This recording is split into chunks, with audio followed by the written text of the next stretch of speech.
On December 9th, 2018, the 11th series of Doctor Who came to a close. And honestly, I think it's one of my favourite series ever. All of this is new to me. New faces.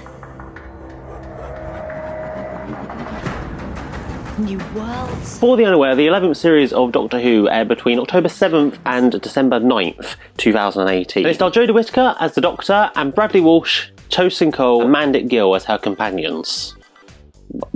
Friends. Fam. Come on, fam. I thought we weren't doing fam. Going into the series, I personally had really high expectations. I love Jodie Whittaker as an actor. I thought she was utterly phenomenal in Broadchurch. And so I was really eager and excited to see how she would take on the role of Doctor Who. And my god, was she fantastic. She is a breath of fresh air. Her character is almost a mix of the second Doctor and the 11th. She's very childlike in her curiosity. And she always seems to have some weird, zany anecdote to tell, some crazy joke to crack. He's like a blind man! It's the what? Like a blind man! You're just making sounds now. Delivery fulfilled. And remember, if you want it, kablam it. And the fact that her being a woman didn't really matter was all the more better. A lot of people, when it was announced, were very concerned that it would become Dr. Politically Correct Who. But on the few times where her gender did actually play a role, I thought it was handled really well, actually. Hold on there, please, madam. I need you to do as I say. This could be a potential crime Why are you scene. calling me madam? Because you're a woman. Am I? Does it suit me? The Witchfinders was really the first time her gender ever became much of an issue. It was a historical story about a group of witch hunters, hence the name. And she was caught up and accused of being a witch herself. But in typical Doctor Who style, she basically told them to f*** off and just got on with the job anyway. Honestly, if I was still a bloke, I could get on with the job and not have to waste time defending myself. Oh, you bewitch with your alluring form and your incessant jabber. I said it before when she was casted, and I still think it rings true now. It's just great to see a female role model, a female action hero for once. Production-wise as well, this series was utterly beautiful. It was gorgeous. Every episode really felt like a mini movie. You could tell they'd sung their absolute hearts and souls into making it look just stunning. And tonally, it reminded me very much of some of the real classic 1960s era stories. Everything was quite dark, quite brooding, quite slow to build, which personally I think made for much more engaging stories. It meant you were constantly on your edge of a seat waiting to see what was going to happen next. There are a few moments in Kablam in particular that really put me on edge. That scene where Yaz is walking through the warehouse alone and she hears a scream was kind of scary, honestly. You down there?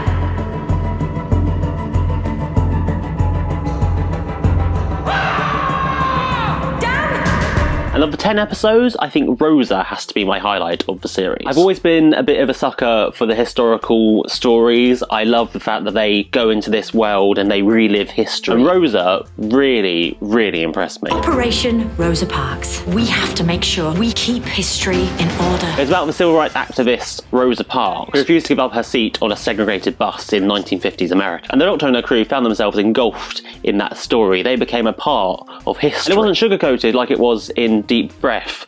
People were being openly racist to their faces. Is it me, or has it gone very quiet in here? We don't serve Negroes.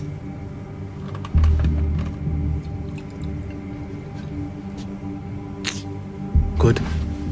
Because I don't eat them. Which honestly was shocking. But my god, did it make it that much more powerful, especially when you consider what's going on politically in the world currently. It really brought it home that these were real people, and you really felt for the guys involved. It was great they didn't just timey-wimey, wibbly-wobbly it all away. It shone a light on the situation, and they produced just an outstanding 50 minutes of television. The series was not, however, without its flaws. Personally, I felt that some of the episodes were a little bit weak, a little bit fillery. Looking back on them all, I did genuinely enjoy the episodes. I thought it was a really good bunch of stories. But there were a few that stick out as being not as good as the rest. Going through the 10, I'd have to say It Takes You Away was probably my least favourite of the batch. A cottage in winter with a chimney but no smoke. What's got you so scared? Takes you away. It wasn't because it was a bad story or because it had bad acting or anything like that. It just felt a little bit average. And The Fly too, whilst I did enjoy it, it wasn't the big epic spectacle that we've been used to of previous series. It almost feels as if they're positioning the New Year's Day special Resolution as the big finale piece. But overall, I genuinely really enjoyed Series 11. I thought Jodie was utterly phenomenal, and I loved her dynamic with her 3 friends. It was great to go back to having a team TARDIS. What about you, fam? Yeah, I'm running with it. What did you make of Series 11? Let me know down below in the comments. I'm really interested to hear what you've got to say. And if you'd like this, please don't forget to leave it a thumbs up and click subscribe for more. It really, really helps me out. I make loads of videos about all things pop culture that I'm sure you're going to love. And if you do want to keep watching more of my stuff, you can do so by clicking the links on screen now. Okay, thanks. Okay, bye.